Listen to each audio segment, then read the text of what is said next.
Second part. Kamala. Siddhartha learned something new on every step of his path, for the world was transformed and his heart was enchanted. He saw the sun rising over the mountains with their forest and setting over the distant beach with its palm trees. At night he saw the stars in the sky in their fixed positions and the crescent of the moon floating like a boat in the blue.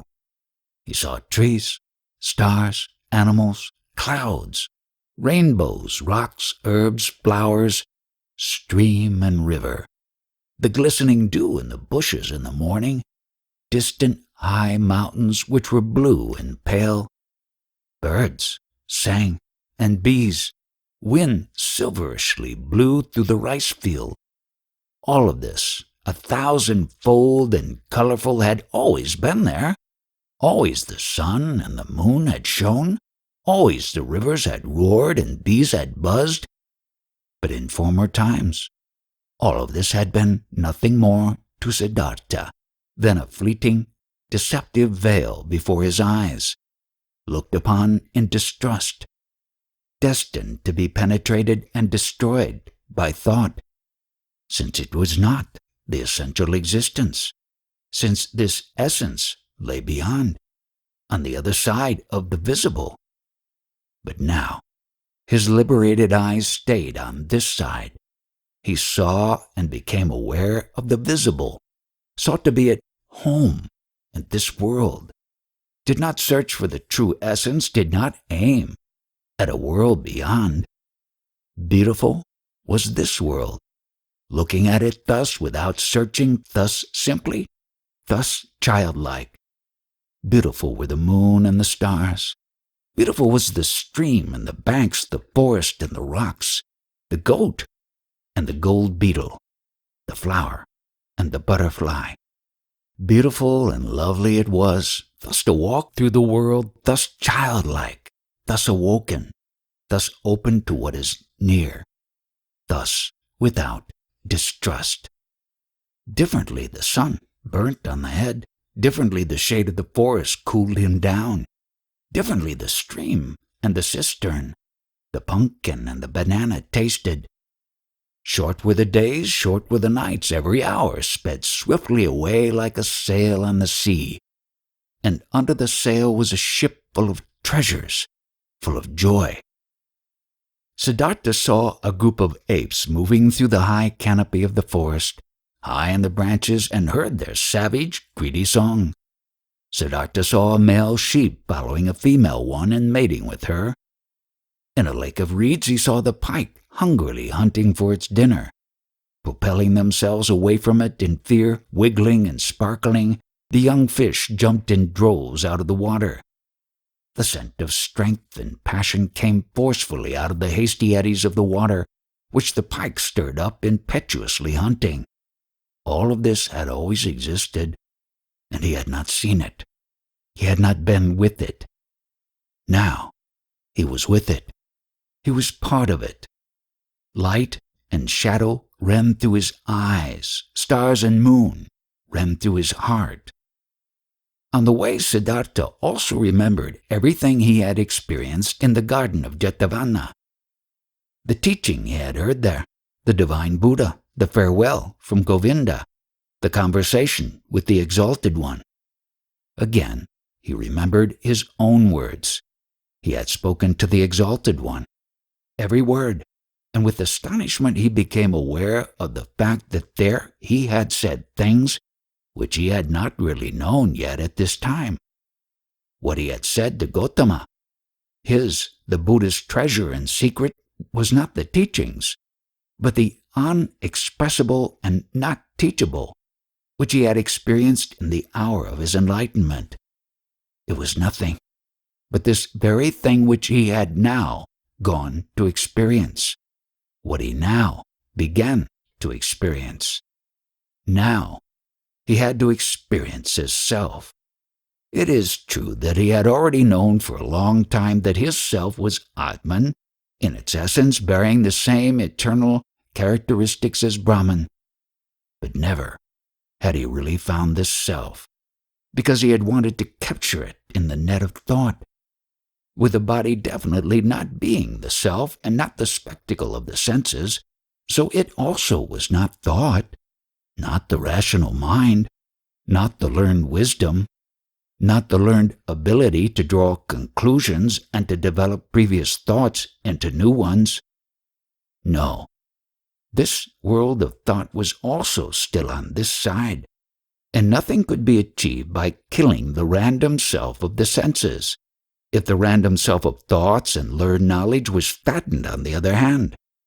Both the thoughts as well as the senses were pretty things.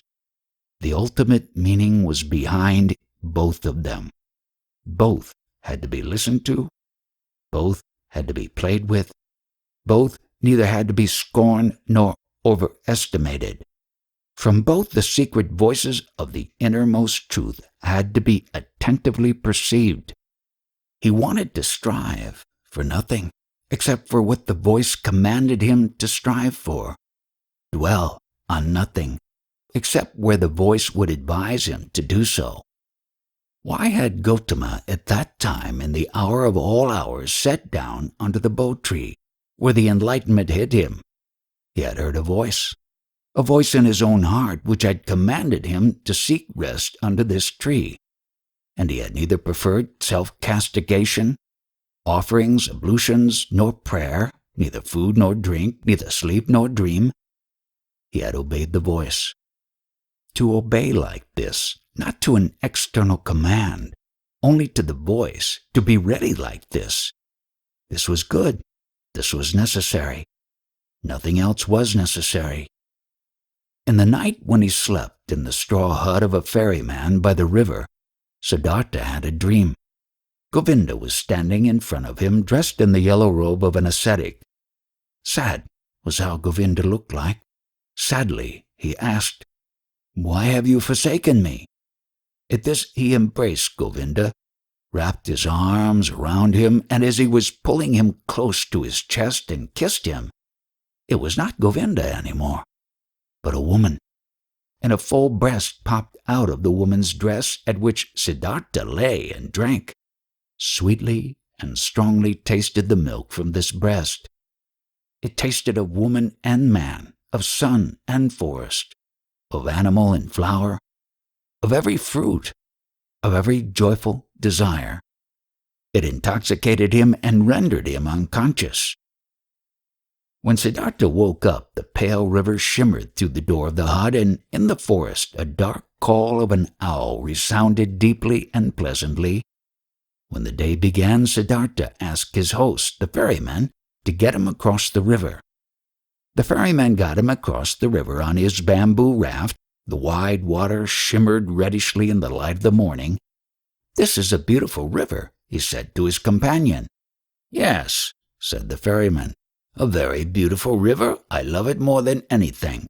Often I have listened to it, often I have looked into its eyes, and always I have learned from it. Much can be learned from a river." "I thank you, my benefactor," spoke Siddhartha, disembarking on the other side of the river. "I have no gift I could give you for your hospitality, my dear, and also no payment for your work. I am a man without a home, a son of a Brahmin and a Samana." "I did see it," spoke the ferryman, "and I haven't expected any payment from you, and no gift which would be the custom for guests to bear. You will give me the gift another time." "Do you think so?" asked Siddhartha amusedly. "Surely, this too I have learned from the river. Everything is coming back. You too, Samana, will come back. Now, farewell. Let your friendship be my reward. Commemorate me when you make offerings to the gods." Smiling, they parted.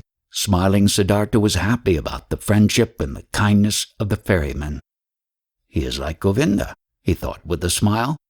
"All I meet on my path are like Govinda. All are thankful, though they are the ones who would have a right to receive thanks. All are submissive. All would like to be friends, like to obey, think little. Like children are all people."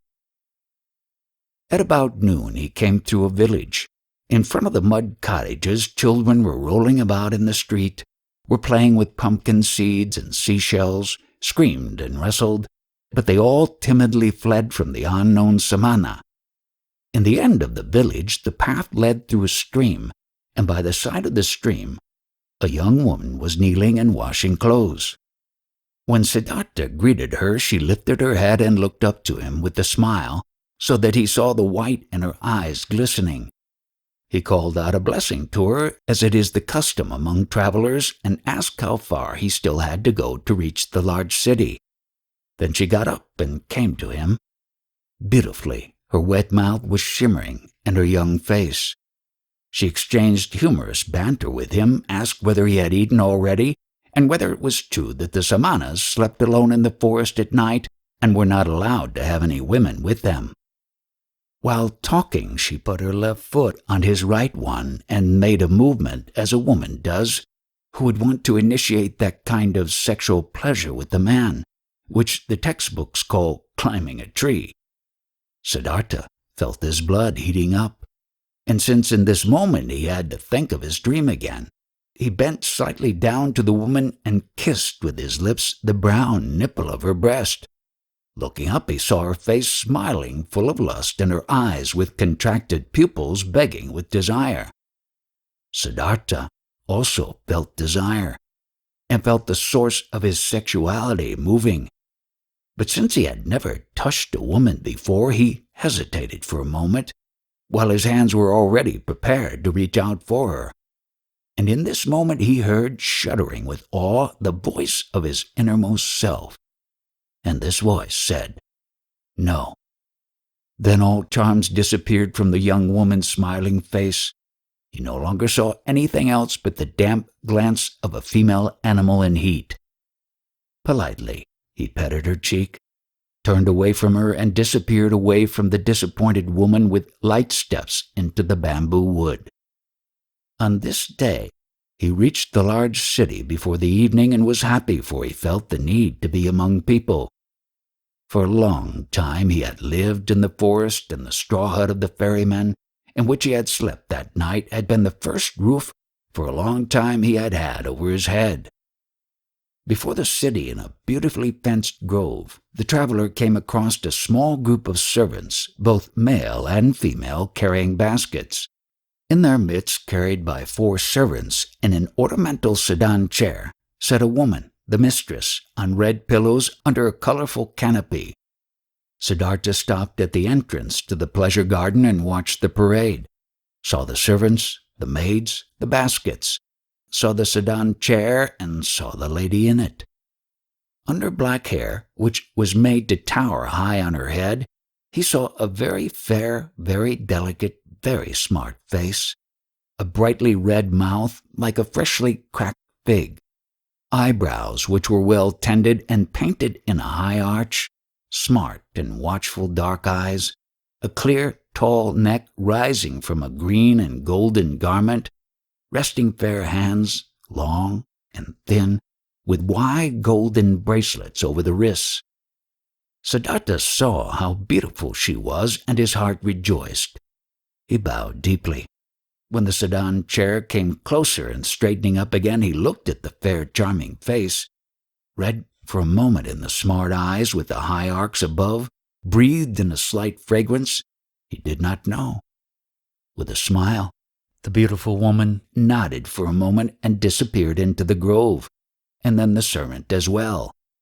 Thus I am entering this city, Siddhartha thought, with a charming omen. He instantly felt drawn into the grove, but he thought about it, and only now he became aware of how the servants and the maids had looked at him at the entrance, how despicable, how distrustful, how rejecting. I am still a samana, he thought. I am still an ascetic and beggar. I must not remain like this. I will not be able to enter the grove like this. And he laughed. The next person who came along this path, he asked about the grove and for the name of the woman, and was told that this was the grove of Kamala, the famous courtesan, and that aside from the grove she owned a house in the city. Then he entered the city. Now he had a goal. Pursuing his goal, he allowed the city to suck him in, drifted through the flow of the streets, stood still on the squares, rested on the stairs of stone by the river. When the evening came, he made friends with the barber's assistant, whom he had seen working in the shade of an arch in a building, whom he had found again praying in a temple of Vishnu, whom he told about stories of Vishnu and Lakshmi. Among the boats by the river he slept this night, and early in the morning, before the first customers came into his shop, he had the barber's assistant shave his beard and cut his hair, comb his hair, and anoint it with fine oil. Then he went to take his bath in the river. When late in the afternoon beautiful Kamala approached her grove in her sedan chair, Siddhartha was standing at the entrance, made a bow, and received the courtesan's greeting. To the servant who walked at the very end of her train he motioned, and asked him to inform his mistress that a young Brahmin would wish to talk to her. After a while the servant returned, asked him, who had been waiting, to follow him, conducted him, who was following him, without a word into a pavilion, where Kamala was lying on a couch, and left him alone with her. "Weren't you already standing out there yesterday, greeting me?" asked Kamala. "It's true, I have already seen and greeted you yesterday. But didn't you yesterday wear a beard and long hair and dust in your hair?" "You have observed well, you have seen everything. You have seen Siddhartha, the son of a Brahmin, who has left his home to become a samana, and who has been a samana for 3 years. But now I have left that path and come into this city. And the first one I met, even before I had entered the city, was you. To say this, I have come to you, O Kamala. You are the first woman whom Siddhartha is not addressing with his eyes turned to the ground. Never again I want to turn my eyes to the ground when I'm coming across a beautiful woman." Kamala smiled and played with her fan of peacock's feathers, and asked, "And only to tell me this, Siddhartha has come to me?" "To tell you this and to thank you for being so beautiful. And if it doesn't displease you, Kamala, I would like to ask you to be my friend and teacher, for I know nothing yet of that art which you have mastered in the highest degree." At this Kamala laughed aloud. "Never before has this happened to me, that a samana from the forest came to me and wanted to learn from me. Never before this has happened to me, that a samana came to me with long hair and an old torn loincloth. Many young men come to me, and they are also sons of Brahmins among them, but they come in beautiful clothes, they come in fine shoes, they have perfume in their hair and money in their pouches. This is, O Samana, how the young men are like who come to me." Quoth Siddhartha, "Already I am starting to learn from you. Even yesterday I was already learning. I have already taken off my beard, have combed the hair, have oil in my hair. There is little which is still missing in me, O excellent one. Fine clothes, fine shoes, money in my pouch. You shall know, Siddhartha has set harder goals for himself than such trifles, and he has reached them. How shouldn't I reach that goal which I have set for myself yesterday? To be your friend and to learn the joys of love from you. You'll see that I'll learn quickly, Kamala. I have already learned harder things than what you're supposed to teach me. And now, let's get to it. You aren't satisfied with Siddhartha as he is, with oil in his hair, but without clothes, without shoes, without money?" Laughing, Kamala exclaimed, "No, my dear, he doesn't satisfy me yet. Clothes are what he must have, pretty clothes and shoes, pretty shoes, and lots of money in his pouch, and gifts for Kamala. Do you know it now, Samana, from the forest? Did you mark my words?" "Yes, I have marked your words," Siddhartha exclaimed. "How shall I not mark words which are coming from such a mouth? Your mouth is like a freshly cracked fig, Kamala. My mouth is red and fresh as well. It will be a suitable match for yours, you'll see. But tell me, beautiful Kamala, aren't you at all afraid of the Samana from the forest who has come to learn how to make love? Whatever for should I be afraid of a Samana?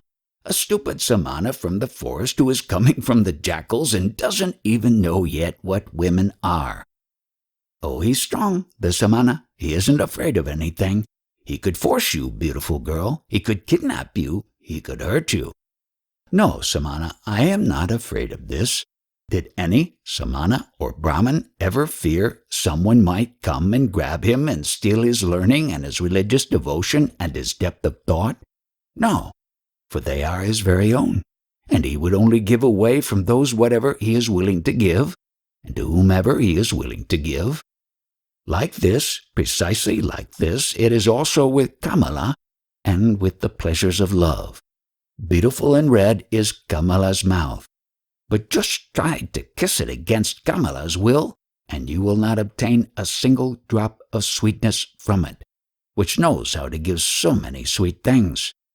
You are learning easily, Siddhartha, thus you should also learn this. Love can be obtained by begging, buying, receiving it as a gift, finding it in the street, but it cannot be stolen. In this you have come up with the wrong path. No, it would be a pity if a pretty young man like you would want to tackle it in such a wrong manner. Siddhartha bowed with a smile. It would be a pity, Kamala, you are so right. It would be such a great pity. No, I shall not lose a single drop of sweetness from your mouth, nor you from mine. So it is settled. Siddhartha will return, once he has what he still lacks, clothes, shoes, money. But speak, lovely Kamala, couldn't you still give me one small advice? An advice? Why not? Who wouldn't like to give an advice to a poor ignorant Samana who is coming from the jackals of the forest? Dear Kamala, thus advise me where I should go that I'll find these 3 things most quickly. Friend, many would like to know this. You must do what you have learned and ask for money, clothes, and shoes in return. There is no other way for a poor man to obtain money. What might you be able to do? I can think, I can wait, I can fast. Nothing else? Nothing. Ah, but yes, I can also write poetry. Would you like to give me a kiss for a poem? I would like to, if I like the poem. What would be its title? Siddhartha spoke, after he had thought about it for a moment, these verses. Into her shady grove stepped the pretty Kamala. At the grove's entrance stood the brown Samana. Deeply seeing the lotus's blossom, bowed that man, and smiling Kamala thanked. More lovely, thought the young man, than offerings for gods. More lovely is offering to pretty Kamala. Kamala loudly clapped her hands so that the golden bracelets clanged. Beautiful are your verses, O brown Samana. And truly I'm losing nothing when I'm giving you a kiss for them. She beckoned him with her eyes. He tilted his head so that his face touched hers and placed his mouth on that mouth which was like a freshly cracked fig. For a long time Kamala kissed him, and with deep astonishment Siddhartha felt how she taught him, how wise she was, how she controlled him, rejected him, lured him, and how after this first one there was to be a long, a well-ordered, well-tested sequence of kisses, every one different from the others. He was still to receive. Breathing deeply, he remained standing where he was, and was in this moment astonished like a child about the cornucopia of knowledge and things worth learning, which revealed itself before his eyes. Very beautiful are your verses, exclaimed Kamala. If I was rich, I would give you pieces of gold for them. But it will be difficult for you to earn thus much money with verses as you need. For you need a lot of money if you want to be Kamala's friend. The way to your able kiss, Kamala, stammered Siddhartha. Yes, this I am able to do, therefore I do not lack clothes, shoes, bracelets, and all beautiful things. But what will become of you? Aren't you able to do anything else but thinking, fasting, making poetry? I also know the sacrificial songs, said Siddhartha, but I do not want to sing them any more. I also know magic spells, but I do not want to speak them any more. I have read the scriptures. Stop, Kamala interrupted him. You're able to read and write? Certainly I can do this. Many people can do this. Most people can't. I also can't do it. It is very good that you are able to read and write, very good. You will also find use for the magic spells." In this moment a maid came running in and whispered a message in her mistress's ear. "There's a visitor for me," exclaimed Kamala. "Hurry and get yourself away, Siddhartha. Nobody may see you in here. Remember this. Tomorrow I'll see you again." But to the maid she gave the order to give the pious Brahmin white upper garments. Without fully understanding what was happening to him, Siddhartha found himself being dragged away by the maid, brought into a garden house avoiding the direct path, being given upper garments as a gift, led into the bushes, and urgently admonished to get himself out of the grove as soon as possible without being seen. Contentedly he did as he had been told. Being accustomed to the forest, he managed to get out of the grove and over the hedge without making a sound. Contentedly he returned to the city, carrying the rolled-up garments under his arm. At the inn where travelers stay, he positioned himself by the door. Without words he asked for food. Without a word he accepted a piece of rice cake. Perhaps as soon as tomorrow, he thought, I will ask no one for food any more. Suddenly pride flared up in him. He was no samana any more. It was no longer becoming to him to beg. He gave the rice cake to a dog and remained without food.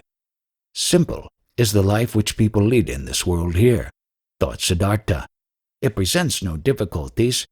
Everything was difficult, toilsome, and ultimately hopeless when I was still a samana. Now everything is easy, easy like the lessons in kissing which Kamala is giving me. I need clothes and money, nothing else.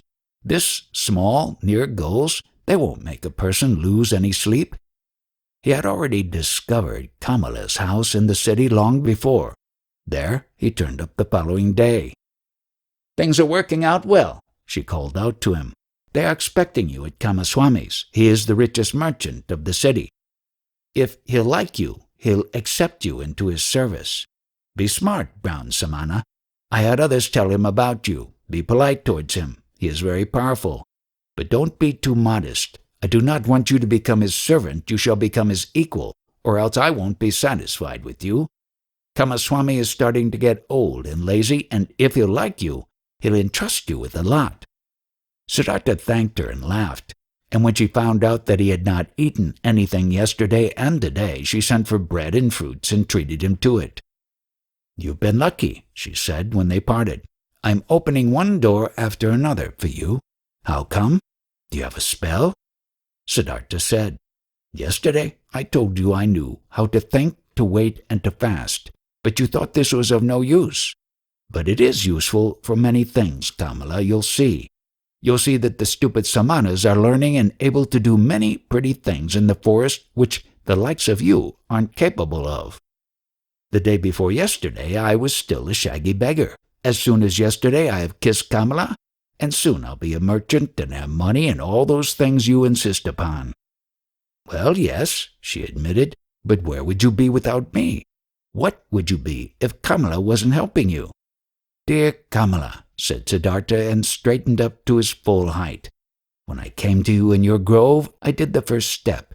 It was my resolution to learn love from this most beautiful woman. From that moment on, when I had made this resolution, I also knew that I would carry it out.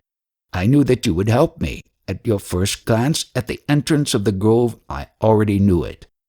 But what if I hadn't been willing? You were willing. Look, Kamala, when you throw a rock into the water, it will speed on the fastest course to the bottom of the water. This is how it is when Siddhartha has a goal, a resolution. Siddhartha does nothing. He waits, he thinks, he fasts. But he passes through the things of the world like a rock through water, without doing anything, without stirring. He is drawn. He lets himself fall. His goal attracts him, because he doesn't let anything enter his soul which might oppose the goal. This is what Siddhartha has learned among the samanas. This is what fools call magic, and of which they think it would be affected by means of the daemons. Nothing is affected by daemons. There are no daemons. Everyone can perform magic. Everyone can reach his goals if he is able to think, if he is able to wait, if he is able to fast. Kamala listened to him. She loved his voice. She loved the look from his eyes. Perhaps it is so, she said quietly, as you say, friend. But perhaps it is also like this, that Siddhartha is a handsome man, that his glance pleases the women, that therefore good fortune is coming towards him. With one kiss, Siddhartha bid his farewell. I will wish that it shall be this way, my teacher, that my glance shall please you, that always good fortune shall come to me out of your direction. With the childlike people. Siddhartha went to Kamaswami the merchant. He was directed into a rich house. Servants led him between precious carpets into a chamber, where he awaited the master of the house. Kamaswami entered, a swiftly, smoothly moving man with very gray hair, with very intelligent, cautious eyes, with a greedy mouth. Politely the host and the guest greeted one another. I have been told, the merchant began, that you were a Brahmin, a learned man, but that you seek to be in the service of a merchant. Might you have become a destitute Brahmin so that you seek to serve? No, said Siddhartha, I have not become destitute and have never been destitute. You should know that I am coming from the Samanas with whom I have lived for a long time. If you're coming from the Samanas, how could you be anything but destitute? Aren't the Samanas entirely without possessions? I am without possessions, said Siddhartha. If this is what you mean, surely I am without possessions. But I am also voluntarily, and therefore I am not destitute. And what are you planning to live on, being without possessions? I haven't thought of this yet, sir. For more than 3 years I have been without possessions, and have never thought about what I should need to live. So you lived on the possessions of others. Presumably this is how it is. After all, a merchant also lives on what other people own. Well, yes, well said, but he wouldn't take anything from another person for nothing. He would give his merchandise in return. So it seems to be indeed. Everyone takes, everyone gives. Such is life. But if you don't mind me asking, being without possessions, what would you like to give? Everyone gives what he has. The warrior gives strength. The merchant gives merchandise. The teacher teachings. The farmer rice. The fisher fish. Yes, indeed, and what is it now that you've got to give? What is it that you've learned? What you're able to do? I can think. I can wait. I can fast. That's everything? I believe that's everything. And what's the use of that? For example, the fasting, what is it good for? It is very good, sir. When a person has nothing to eat, fasting is the smartest thing he could do. When, for example, Siddhartha hadn't learned to fast, he would have to accept any kind of service before this day is up, whether it may be with you or wherever, because hunger would force him to do so. But like this, Siddhartha can wait calmly. He knows no impatience. He knows no emergency. For a long time he can allow hunger to besiege him and can laugh about it. This, sir, is what fasting is good for. You're right, Samana. Wait for a moment. Kamaswami left the room and returned with the scroll, which he handed to his guest while asking, Can you read this?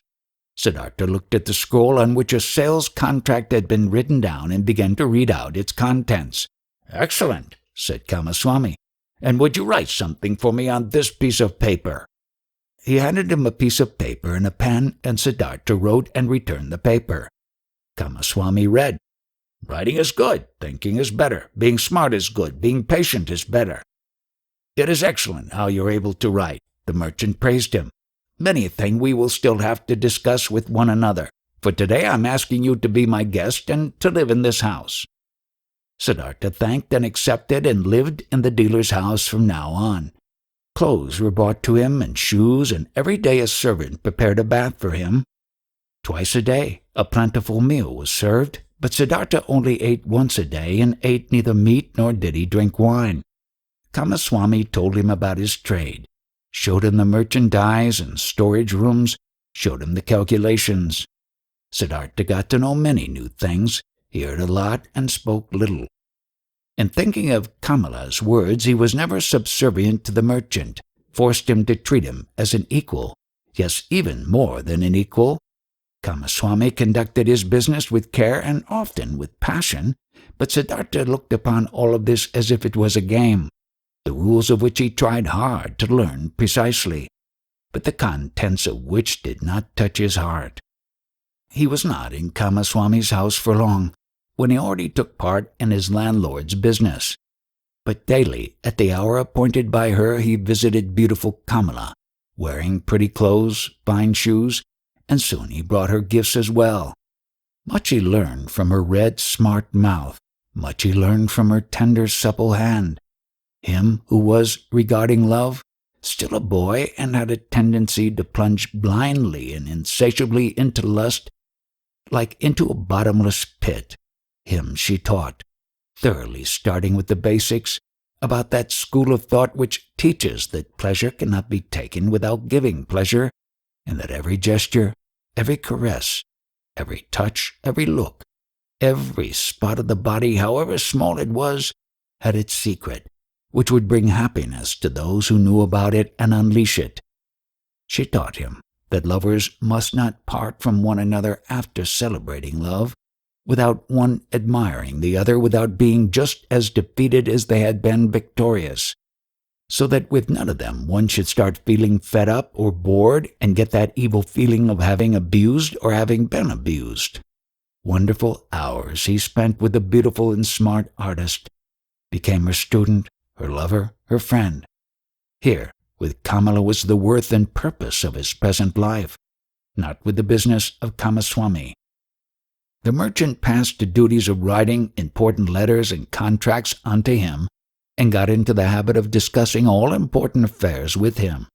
He soon saw that Siddhartha knew little about rice and wool, shipping and trade, but that he acted in a fortunate manner, and that Siddhartha surpassed him, the merchant, in calmness and equanimity, and in the art of listening and deeply understanding previously unknown people. "This Brahmin," he said to a friend, "is no proper merchant and will never be one. There is never any passion in his soul when he conducts our business. But he has that mysterious quality of those people to whom success comes all by itself. Whether this may be a good star of his birth, magic, or something he has learned among samanas, he always seems to be merely playing with our business affairs. They never fully become a part of him. They never rule over him. He is never afraid of failure. He is never upset by a loss." The friend advised the merchant, "Give him, from the business he conducts for you, a third of the profits, but let him also be liable for the same amount of the losses. When there is a loss, then he'll become more zealous." Kamaswami followed the advice, but Siddhartha cared little about this. When he made a profit, he accepted it with equanimity. When he made losses, he laughed and said, "Well, look at this, so this one turned out badly." It seemed indeed as if he did not care about the business. At one time he traveled to a village to buy a large harvest of rice there, but when he got there the rice had already been sold to another merchant. Nevertheless, Siddhartha stayed for several days in that village, treated the farmers for a drink, gave copper coins to their children, joined in the celebration of a wedding, and returned extremely satisfied from his trip. Kamaswami held against him that he had not turned back right away, that he had wasted time and money. Siddhartha answered, "Stop scolding, dear friend. Nothing was ever achieved by scolding. If a loss has occurred, let me bear that loss. I am very satisfied with this trip. I have gotten to know many kinds of people. A Brahmin has become my friend. Children have sat on my knees.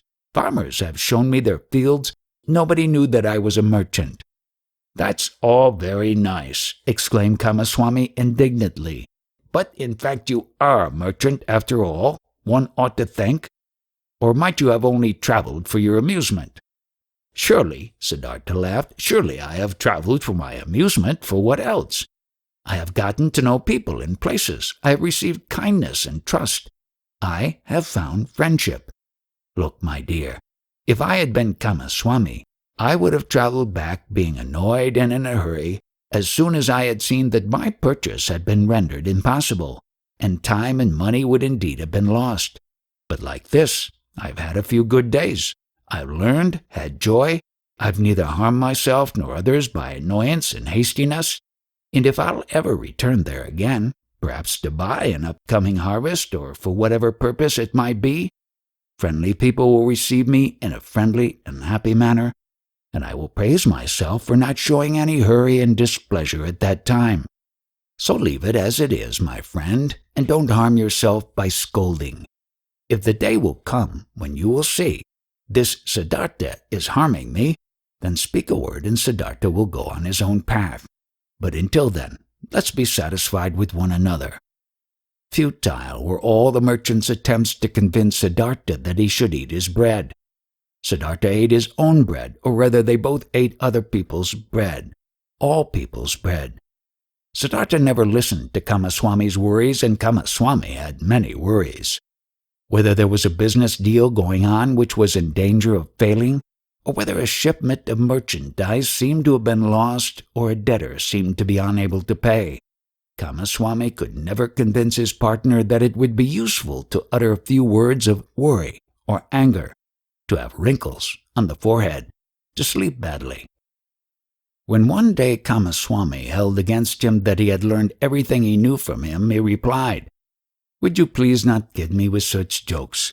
What I have learned from you is how much a basket of fish costs, and how much interest may be charged on loan money.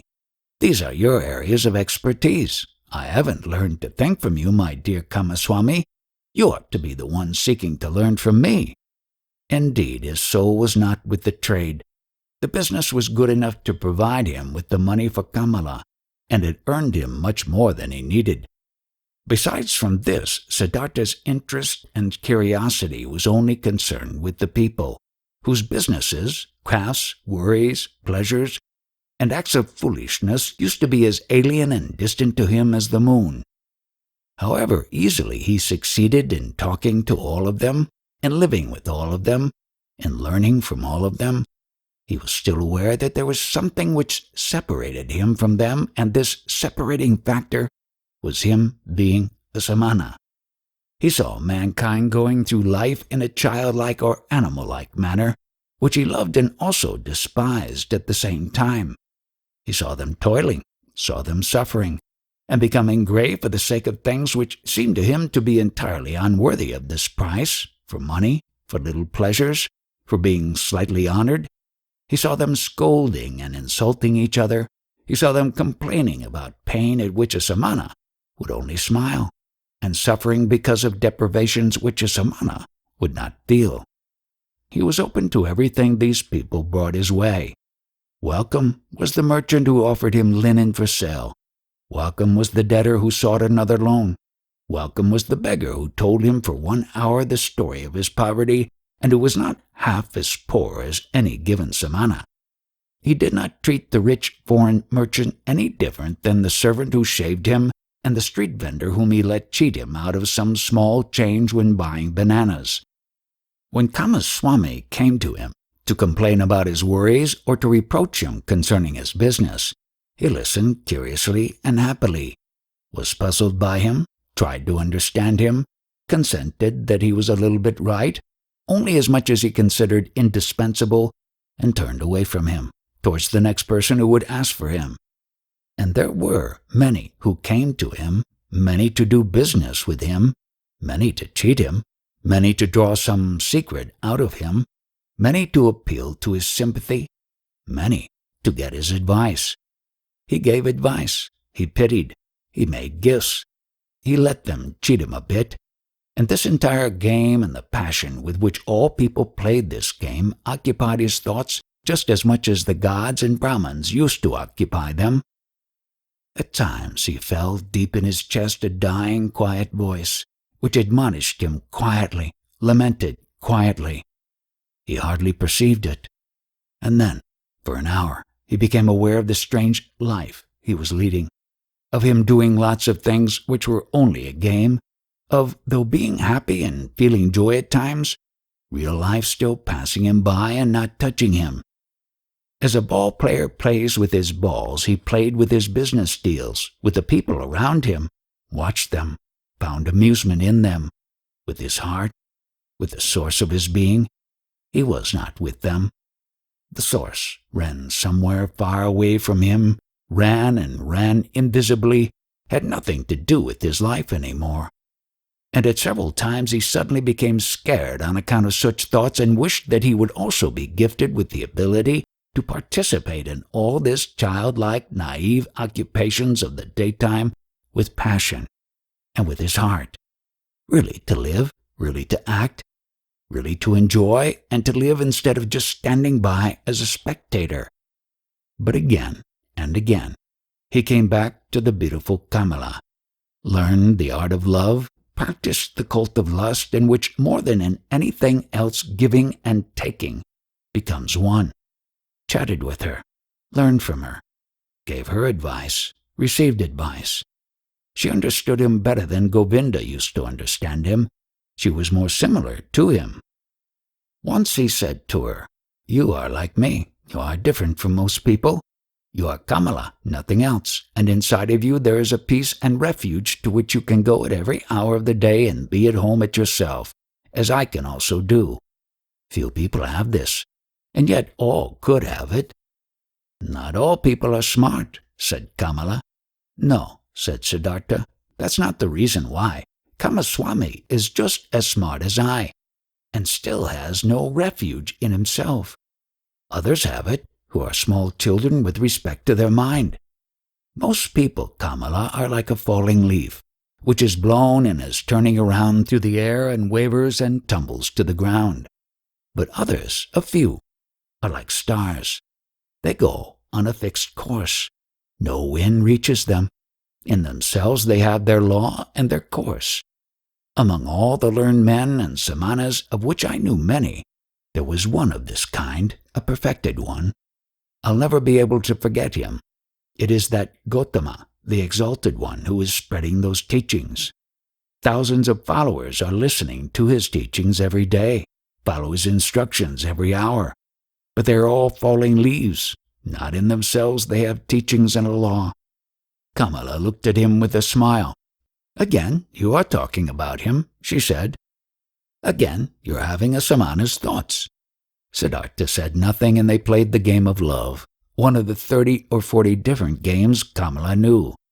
Her body was flexible like that of a jaguar and like the bow of a hunter. He who had learned from her how to make love was knowledgeable about many forms of lust, many secrets. For a long time she played with Siddhartha, enticed him, rejected him, forced him, embraced him, enjoyed his masterful skills, until he was defeated and rested exhausted by her side. The courtesan bent over him, took a long look at his face, at his eyes, which had grown tired. "You are the best lover," she said thoughtfully, "I ever saw. You're stronger than others, more supple, more willing. You've learned my art well, Siddhartha. At some time, when I'll be older, I'll want to bear your child. And yet, my dear, you've remained a samana, and yet you do not love me. You love nobody. Isn't it so?" "It might very well be so," Siddhartha said tiredly. "I am like you. You also do not love. How else could you practice love as a craft? Perhaps people of our kind can't love. The childlike people can. That's their secret." Samsara. For a long time Siddhartha had lived the life of the world and of lust, though without being a part of it. His senses, which he had killed off in hot years as a samana, had awoken again. He had tasted riches, had tasted lust, had tasted power. Nevertheless, he had still remained in his heart for a long time as a samana. Kamala, being smart, had realized this quite right.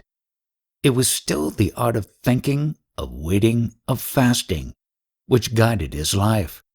Still the people of the world, the childlike people, had remained alien to him as he was alien to them. Years passed by. Surrounded by the good life, Siddhartha hardly felt them fading away. He had become rich. For quite a while he possessed a house of his own and his own servants, and a garden before the city by the river.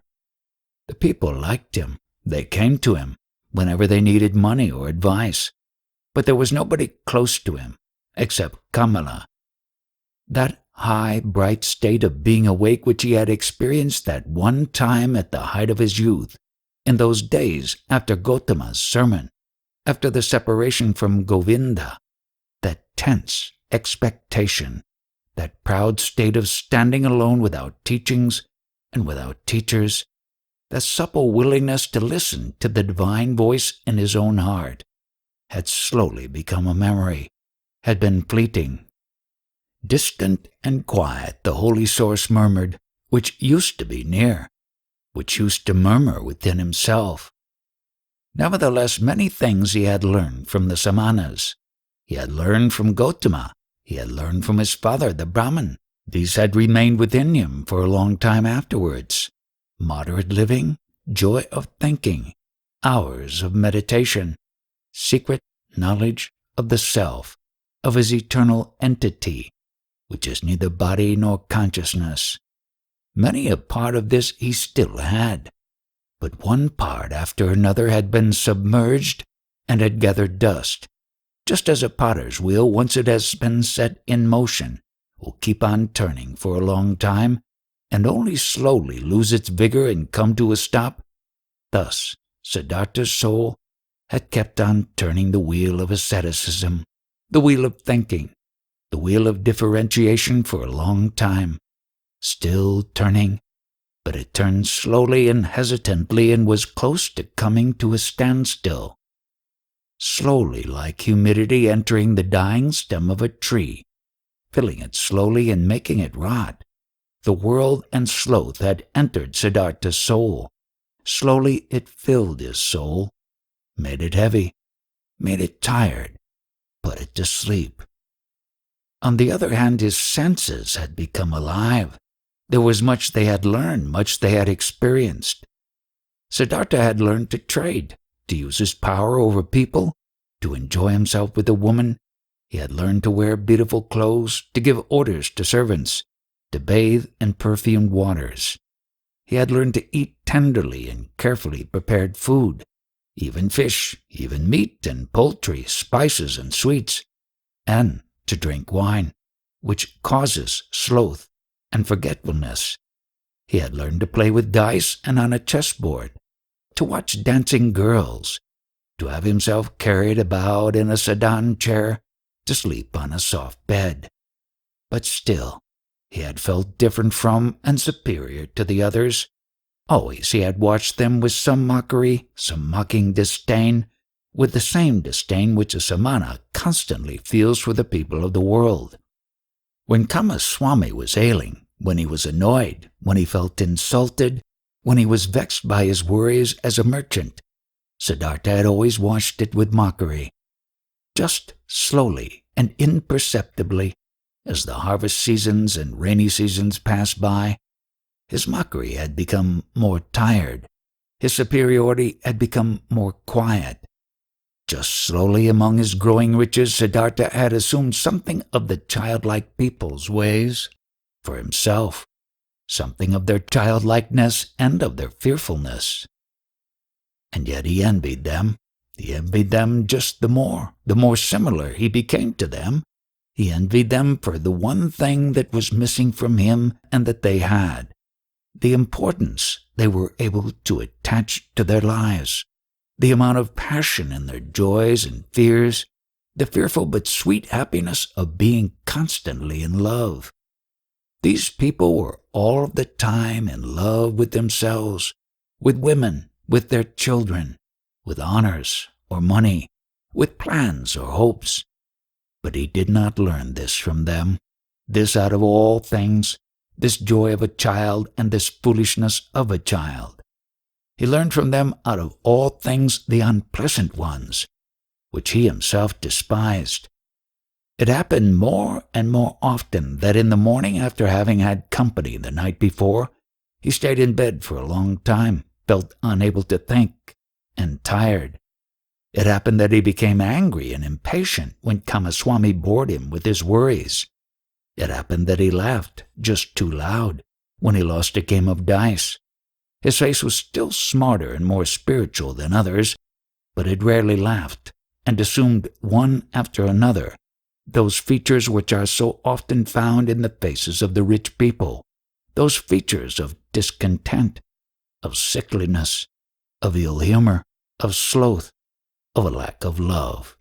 Slowly, the disease of the soul, which rich people have, grabbed hold of him. Like a veil, like a thin mist, tiredness came over Siddhartha, slowly getting a bit denser every day, a bit murkier every month, a bit heavier every year. As a new dress becomes old in time, loses its beautiful color in time, gets stained, gets wrinkles, gets worn off at the seams, and starts to show threadbare spots here and there. Thus, Siddhartha's new life, which he had started after his separation from Govinda, had grown old, lost color and splendor as the years passed by, was gathering wrinkles and stains, and hidden at the bottom, already showing its ugliness here and there, disappointment and disgust were waiting. Siddhartha did not notice it. He only noticed that this bright and reliable voice inside of him, which had awoken in him at that time and had ever guided him in his best times, had become silent. He had been captured by the world, by lust, covetousness, sloth, and finally also that vice which he used to despise and mock the most as the most foolish one of all vices: greed. Property, possessions, and riches also had finally captured him. They were no longer a game, and trifles to him had become a shackle and a burden. In a strange and devious way, Siddhartha had gotten into this final and most base of all dependencies, by means of the game of dice. It was since that time, when he had stopped being a samana in his heart, that Siddhartha began to play the game for money and precious things, which he at other times only joined with a smile and casually as a custom of the childlike people, with an increasing rage and passion. He was a feared gambler. Few dared to take him on, so high and audacious were his stakes. He played the game due to a pain in his heart. Losing and wasting his wretched money in the game brought him an angry joy. In no other way could he demonstrate his disdain for wealth, the merchant's false god, more clearly and more mockingly. Thus he gambled with high stakes and mercilessly hating himself, mocking himself, won thousands, threw away thousands, lost money, lost jewelry, lost a house in the country, won again, lost again. That fear, that terrible and petrifying fear, which he felt while he was rolling the dice, while he was worried about losing high stakes, that fear he loved and sought to always renew it, always increase it, always get it to a slightly higher level. For in this feeling alone he still felt something like happiness, something like an intoxication, something like an elevated form of life in the midst of his saturated, lukewarm, dull life. And after each big loss his mind was set on new riches, pursued the trade more zealously, forced his debtors more strictly to pay, because he wanted to continue gambling, he wanted to continue squandering, continue demonstrating his disdain of wealth.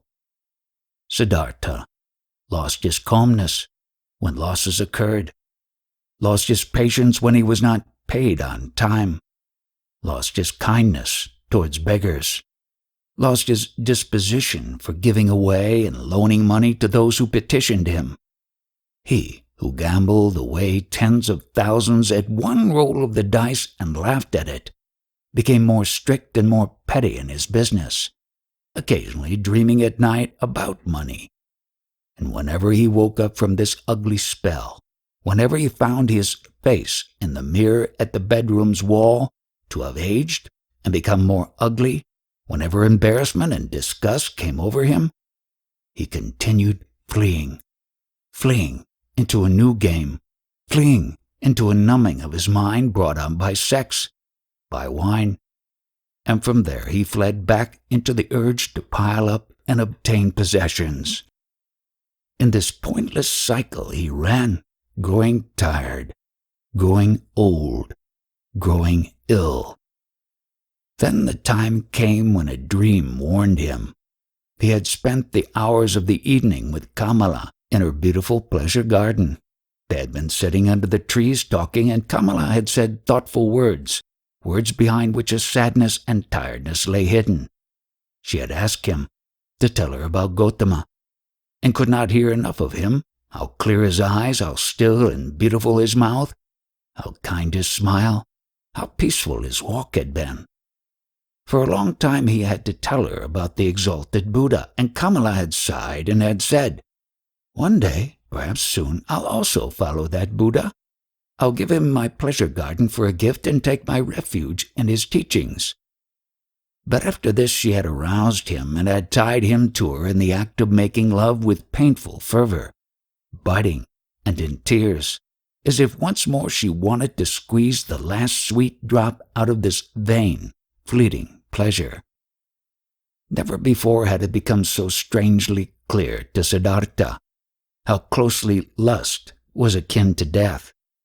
Then he had lain by her side, and Kamala's face had been close to him, and under her eyes and next to the corners of her mouth he had, as clearly as never before, read a fearful inscription, an inscription of small lines, of slight grooves, an inscription reminiscent of autumn and old age, just as Siddhartha himself, who was only in his 40s, had already noticed here and there gray hairs among his black ones. Tiredness was written on Kamala's beautiful face, tiredness from walking a long path which has no happy destination, tiredness and the beginning of withering, and concealed, still unsaid, perhaps not even conscious anxiety, fear of old age, fear of the autumn, fear of having to die. With a sigh he had bid his farewell to her, the soul full of reluctance and full of concealed anxiety. Then Siddhartha had spent the night in his house with dancing girls and wine, had acted as if he were superior towards the fellow members of his caste, though this was no longer true, had drunk much wine and gone to bed a long time after midnight, being tired and yet excited, close to weeping and despair, and had for a long time sought to sleep in vain, his heart full of misery which he thought he could not bear any longer, full of a disgust which he felt penetrating his entire body like the lukewarm, repulsive taste of the wine, the just too sweet, dull music, the just too soft smile of the dancing girls, the just too sweet scent of their hair and breasts. But more than anything else, he was disgusted by himself, by his perfumed hair, by the smell of wine from his mouth, by the flabby tiredness and listlessness of his skin, like when someone who has eaten and drunk far too much vomits it back up again with agonizing pain, and is nevertheless glad about the relief. Thus this sleepless man wished to free himself of these pleasures, these habits, and all of this pointless life, and himself, in an immense burst of disgust. Not until the light of the morning and the beginning of the first activities in the street before his city house had he slightly fallen asleep, had found a few moments of half-consciousness, a hint of sleep. In those moments he had a dream. Kamala owned a small, rare singing bird in a golden cage. Of this bird he dreamt. This bird had become mute, who at other times always used to sing in the morning, and since this arose his attention, he stepped in front of the cage and looked inside. There the small bird was dead and lay stiff on the ground. He took it out, weighed it for a moment in his hand, and then threw it away out in the street. And in the same moment he felt terribly shocked, and his heart hurt, as if he had thrown away from himself all value and everything good by throwing out this dead bird. Starting up from this dream, he felt encompassed by a deep sadness. Worthless, so it seemed to him, worthless and pointless was the way he had been going through life. Nothing which was alive, Nothing which was in some way delicious or worth keeping he had left in his hands. Alone he stood there, and empty like a castaway on the shore. With a gloomy mind, Siddhartha went to the pleasure garden he owned, locked the gate, sat down under a mango tree, felt death in his heart and horror in his chest, sat and sensed how everything died in him, withered in him, came to an end in him. By and by he gathered his thoughts, and in his mind he once again went the entire path of his life, starting with the first days he could remember. When was there ever a time when he had experienced happiness, felt a true bliss? Oh yes, several times he had experienced such a thing. In his years, as a boy, he had had a taste of it. When he had obtained praise from the Brahmins, he had felt it in his heart. There is a path in front of the one who has distinguished himself in the recitation of the holy verses, in the dispute with the learned ones, as an assistant in the offerings. Then he had felt it in his heart. There is a path in front of you. You are destined for. The gods are awaiting you. And again, as a young man, when the ever-rising, upward-fleeing goal of all thinking had ripped him out of and up from the multitude of those seeking the same goal, when he wrestled in pain for the purpose of Brahman, when every obtained knowledge only kindled new thirst in him, then again he had, in the midst of the thirst, in the midst of the pain, felt this very same thing. Go on. Go on, you are called upon. He had heard this voice when he had left his home and had chosen the life of a samana, and again when he had gone away from the samanas to that perfected one, and also when he had gone away from him to the uncertain. For how long had he not heard this voice any more? For how long had he reached no height any more? How even and dull was the manner in which his path had passed through life, for many long years, without a high goal, without thirst, without elevation, content with small lustful pleasures, and yet never satisfied. For all of these many years, without knowing it himself, he had tried hard and long to become a man like those many, like those children, and in all his life had been much more miserable and poor than theirs, and their goals were not his, nor their worries. After all, that entire world of the Kamaswami people had only been a game to him, a dance he could watch, a comedy. Only Kamala had been dear, had been valuable to him. But was she still thus? Did he still need her, or she him? Did they not play a game without an ending? Was it necessary to live for this? No, it was not necessary.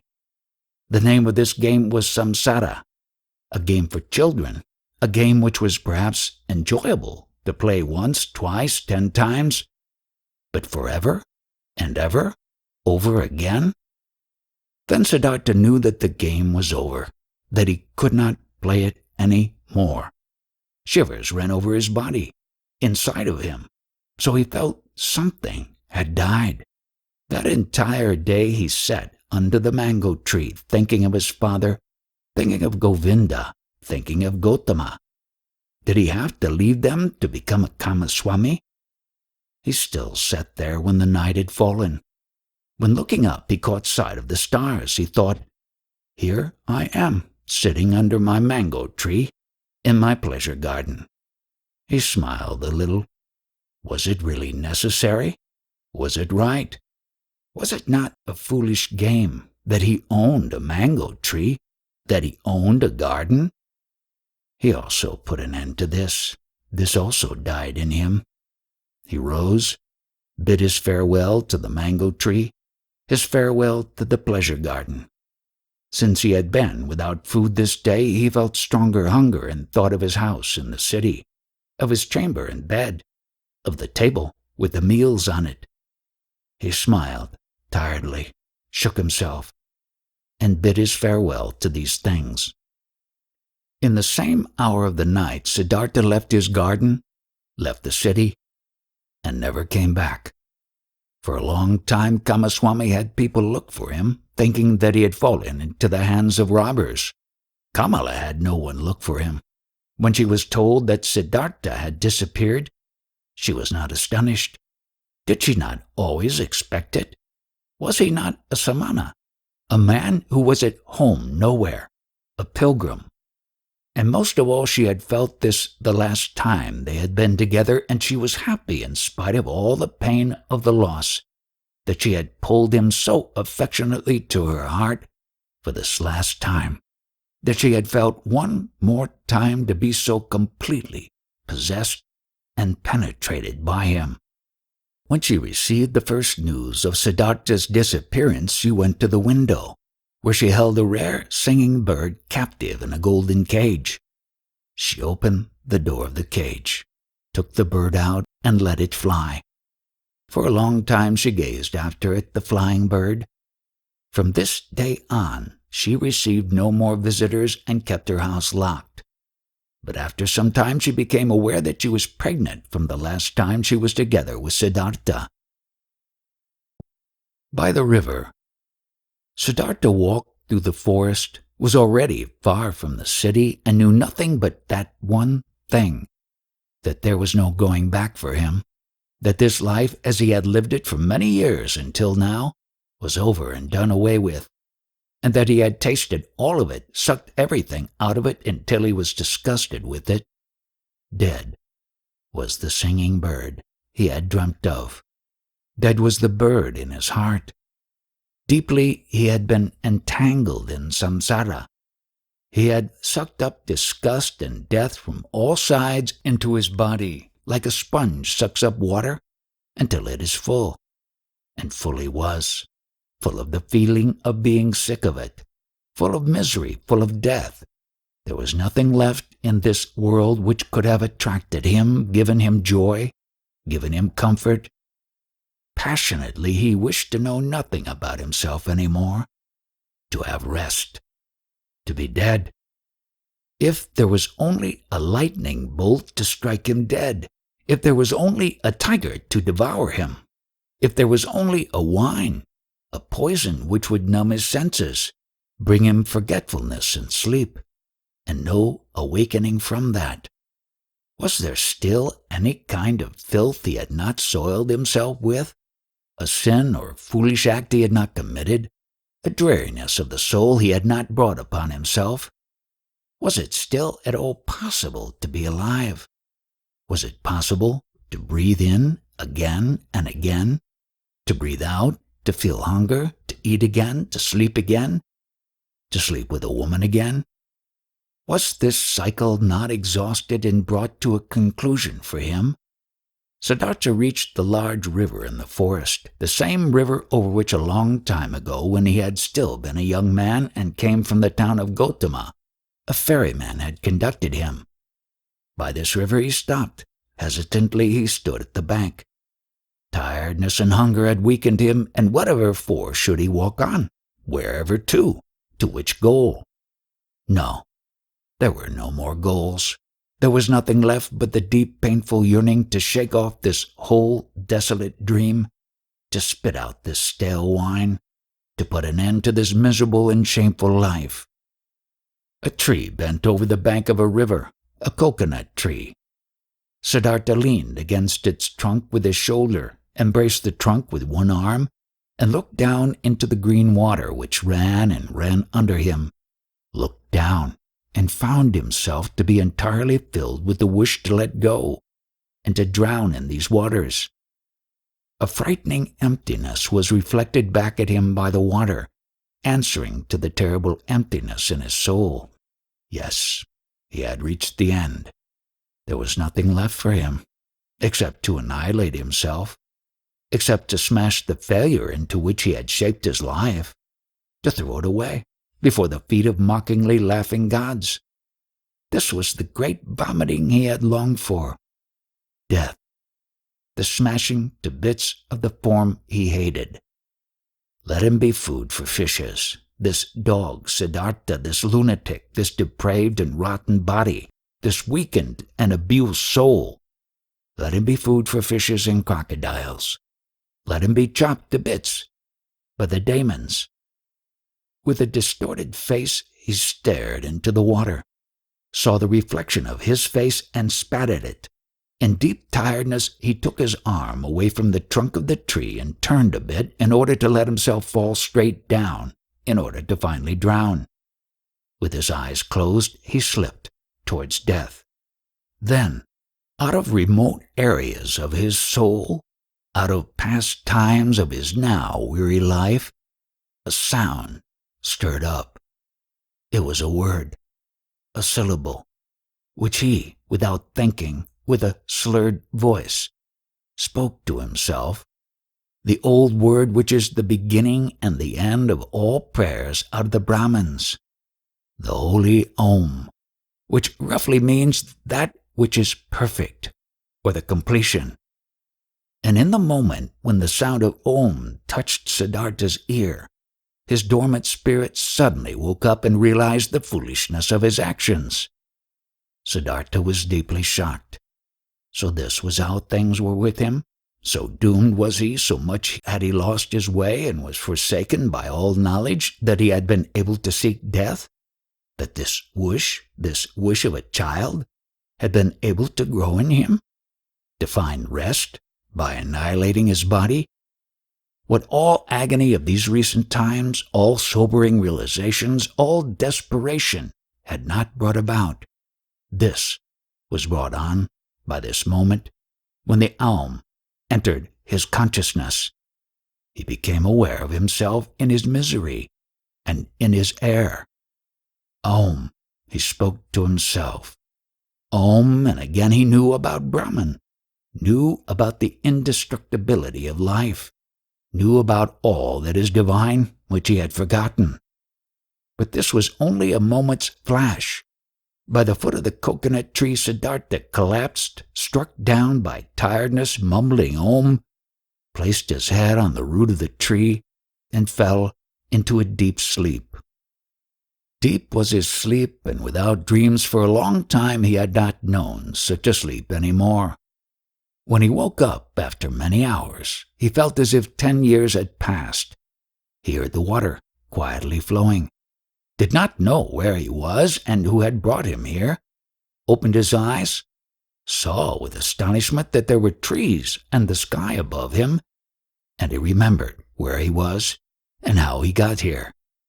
But it took him a long while for this, and the past seemed to him as if it had been covered by a veil, infinitely distant, infinitely far away, infinitely meaningless.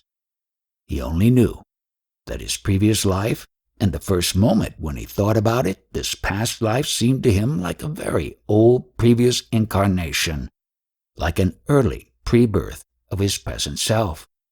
That his previous life had been abandoned by him, that full of disgust and wretchedness, he had even intended to throw his life away, but that by a river under a coconut tree, he had come to his senses, the holy word Om on his lips, that then he had fallen asleep and had now woken up and was looking at the world as a new man.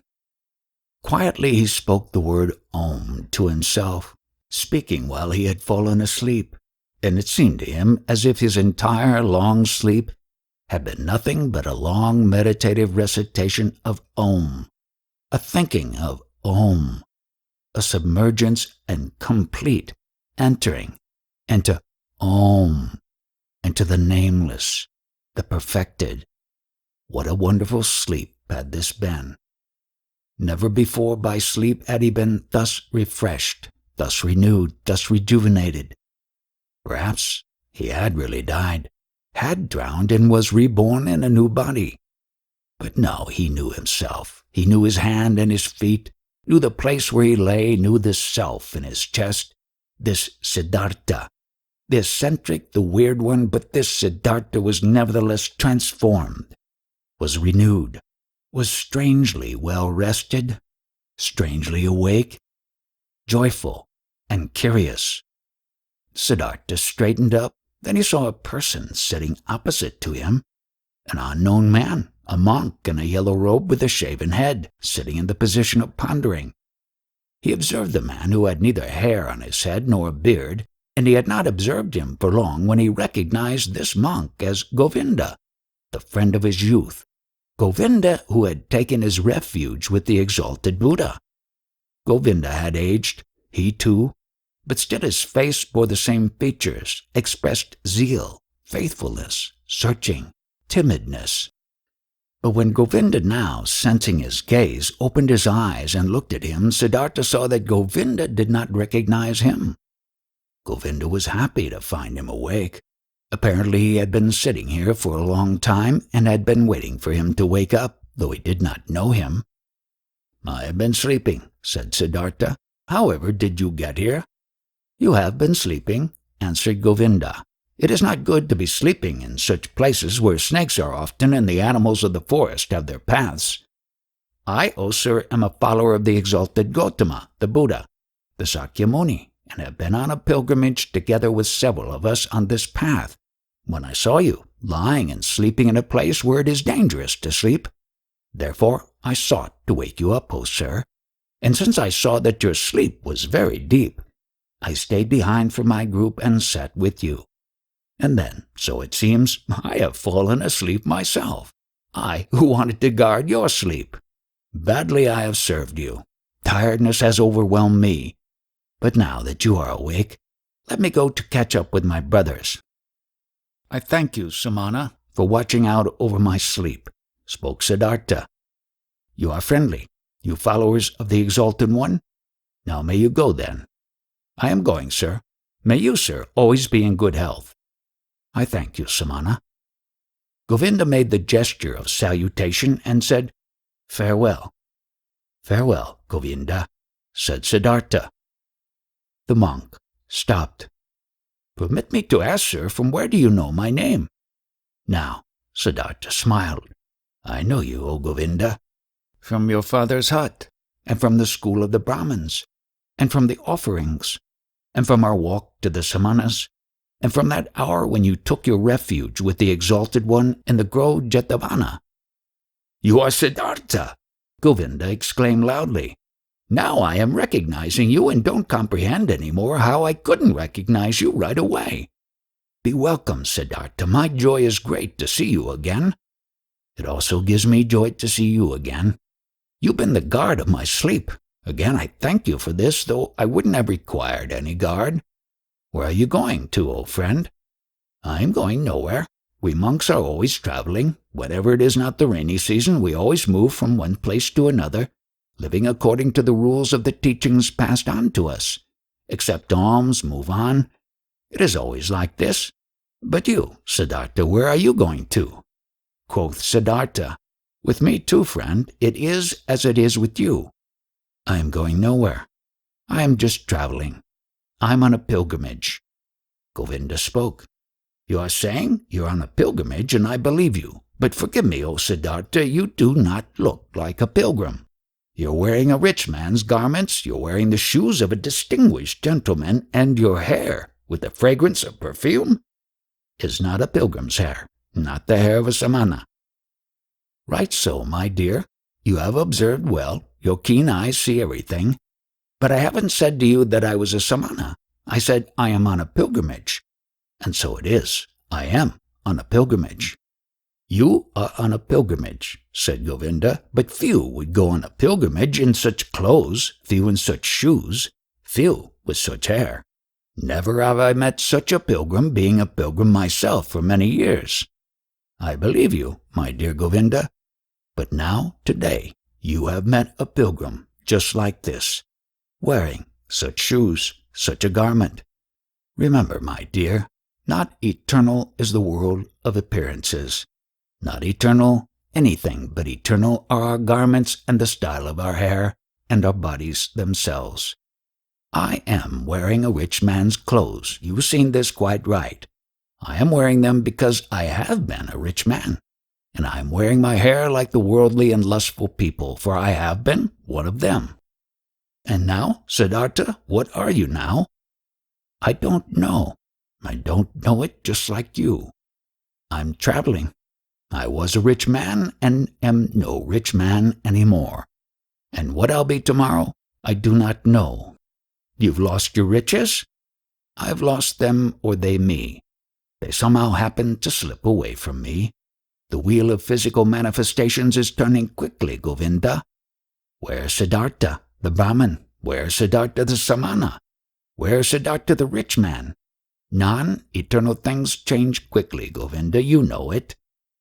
Govinda looked at the friend of his youth for a long time with doubt in his eyes. After that he gave him the salutation which one would use on a gentleman and went on his way. With a smiling face, Siddhartha watched him leave. He loved him still, this faithful man, this fearful man. And how he could not have loved everybody and everything in this moment, in the glorious hour after his wonderful sleep filled with Om, the enchantment which had happened inside of him in his sleep and by means of the Om, was this very thing that he loved everything, that he was full of joyful love for everything he saw. And it was this very thing, so it seemed to him now, which had been his sickness before, that he was not able to love anybody or anything. With a smiling face, Siddhartha watched the leaving monk. The sleep had strengthened him much, but hunger gave him much pain, for by now he had not eaten for 2 days, and the times were long past when he had been tough against hunger. With sadness, and yet also with a smile, he thought of that time. In those days, so he remembered, he had boasted of 3 things to Kamala, had been able to do 3 noble and undefeatable feats: fasting, waiting, thinking. These had been his possession, his power and strength, his solid staff. In the busy, laborious years of his youth he had learned these 3 feats, nothing else. And now they had abandoned him. None of them was his any more, neither fasting, nor waiting, nor thinking. For the most wretched things he had given them up, for what fades most quickly, for sensual lust, for the good life, for riches. His life had indeed been strange, and now, so it seemed, now he had really become a childlike person. Siddhartha thought about his situation. Thinking was hard on him. He did not really feel like it, but he forced himself. Now, he thought, since all these most easily perishing things had slipped from him again, now I am standing here under the sun again, just as I have been standing here, a little child. Nothing is mine. I have no abilities. There is nothing I could bring about. I have learned nothing. How wondrous is this! Now that I am no longer young, that my hair is already half gray, that my strength is fading, now I am starting again at the beginning and as a child. Again he had to smile. Yes, his fate had been strange. Things were going downhill with him, and now he was again facing the world void, naked, and stupid. But he could not feel sad about this. No, he even felt a great urge to laugh about himself, to laugh about this strange, foolish world. Things are going downhill with you, he said to himself, and laughed about it. And as he was saying it, he happened to glance at the river, and he also saw the river going downhill, always moving on downhill, and singing and being happy through it all. He liked this well. Kindly he smiled at the river. Was this not the river in which he had intended to drown himself in past times, 100 years ago? Or had he dreamed this? Wondrous indeed was my life, so he thought. Wondrous detours it had taken. As a boy I had only to do with gods and offerings. As a youth I had only to do with asceticism, with thinking and meditation, with searching for Brahman, worshipped the eternal and the Atman. But as a young man I followed the penitents, lived in the forest, suffered of heat and frost, learned to hunger, taught my body to become dead. Wonderfully soon afterwards insight came towards me in the form of the great Buddha's teachings. I felt the knowledge of the oneness of the world circling in me like my own blood. But I also had to leave Buddha and the great knowledge. I went and learned the art of love with Kamala, learned treading with Kamaswami, piled up money, wasted money, learned to love my stomach, learned to please my senses. I had to spend many years losing my spirit, to unlearn thinking again, to forget the oneness. Isn't it just as if I had turned slowly on a long detour from a man into a child, from a thinker into a childlike person. And yet this path had been very good, and yet the bird in my chest has not died. But what a path has this been! I had to pass through so much stupidity, through so much vices, through so many errors, through so much disgust and disappointment and woe, just to become a child again, and to be able to start over. But it was so right. My heart says yes to it. My eyes smiled to it. I've had to experience despair. I had to sink down to the most foolish one of all thoughts, to the thought of suicide, in order to be able to experience divine grace, to hear Om again, to be able to sleep properly and awake properly again. I had to become a fool to find Atman in me again. I had to sin to be able to live again. Where else might my path lead me to? It is foolish, this path. It moves in loops. Perhaps it is going around in a circle. Let it go as it likes. I want to take it. Wonderfully, he felt joy rolling like waves in his chest. Wherever from, he asked his heart, where from did you get this happiness? Might it come from that long, good sleep which has done me so good, or from the word Aum, which I said, or from the fact that I have escaped, that I have completely fled, that I am finally free again and am standing like a child under the sky? Oh, how good it is to have fled, to have become free. How clean and beautiful is the air here. How good to breathe. There, where I ran away from, there everything smelled of ointments, of spices, of wine, of excess, of sloth. How did I hate this world of the rich, of those who revel in fine food, of the gamblers? How did I hate myself for staying in this terrible world for so long?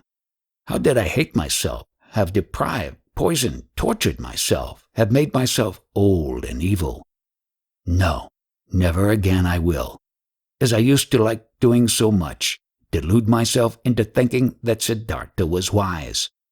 But this one thing I have done well, this I like, this I must praise, that there is now an end to that hatred against myself, to that foolish and dreary life. I praise you, Siddhartha, after so many years of foolishness. You have once again had an idea, have done something, have heard the bird in your chest singing, and have followed it. Thus he praised himself, found joy in himself, listened curiously to his stomach which was rumbling with hunger.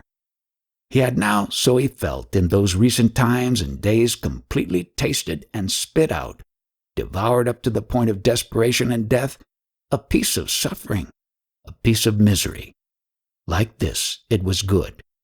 For much longer he could have stayed with Kamaswami, made money, wasted money, filled his stomach, and let his soul die of thirst. For much longer he could have lived in this soft, well-upholstered hell, if this had not happened. The moment of complete hopelessness and despair, that most extreme moment, when he hung over the rushing waters and was ready to destroy himself, that he felt this despair, this deep disgust, and that he had not succumbed to it, that the bird, the joyful source and voice in him, was still alive after all. This was why he felt joy. This is why he laughed. This was why his face was smiling brightly under his hair, which had turned gray. It is good, he thought, to get a taste of everything for oneself, which one needs to know. That lust for the world and riches do not belong to the good things. I have already learned as a child. I have known it for a long time, but I have experienced it only now. And now I know it. Don't just know it in my memory, but in my eyes, in my heart, in my stomach. Good for me to know this. For a long time he pondered his transformation, listened to the bird as it sang for joy. Had not this bird died in him? Had he not felt its death? No. Something else from within him had died, something which already for a long time had yearned to die. Was it not this he used to intend to kill in his ardent years as a penitent? Was this not his self, his small, frightened, and proud self he had wrestled with for so many years, which had defeated him again and again, which was back again after every killing, prohibited joy, felt fear? Was it not this, which today had finally come to its death, here in the forest by this lovely river? Was it not due to this death that he was now like a child, so full of trust, so without fear, so full of joy? Now Siddhartha also got some idea why he had fought this self in vain as a Brahmin, as a penitent. Too much knowledge had held him back. Too many holy verses, too many sacrificial rules, too much self-castigation, so much doing and striving for that goal. Full of arrogance he had been, always the smartest, always working the most, always one step ahead of all others, always the knowing and spiritual one, always the priest or wise one. Into being a priest, into this arrogance, into this spirituality, his self had retreated. There it sat firmly and grew, while he thought he would kill it by fasting and penance. Now he saw it and saw that the secret voice had been right, that no teacher would ever have been able to bring about his salvation.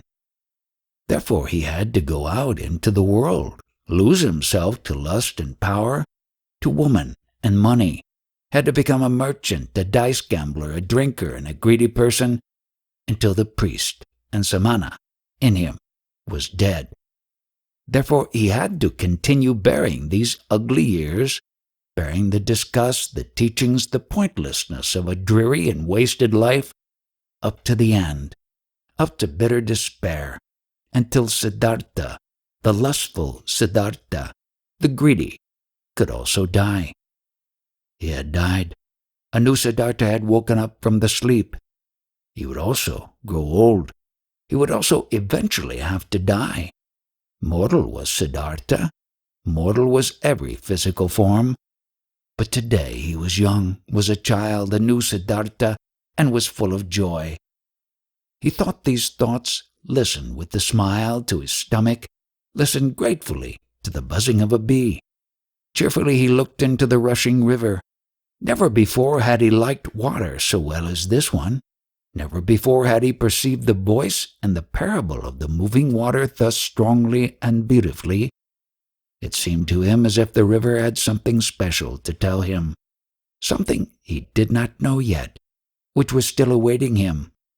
In this river Siddhartha had intended to drown himself. In it the old, tired, desperate Siddhartha had drowned today. But the new Siddhartha felt a deep love for this rushing water and decided for himself not to leave it very soon.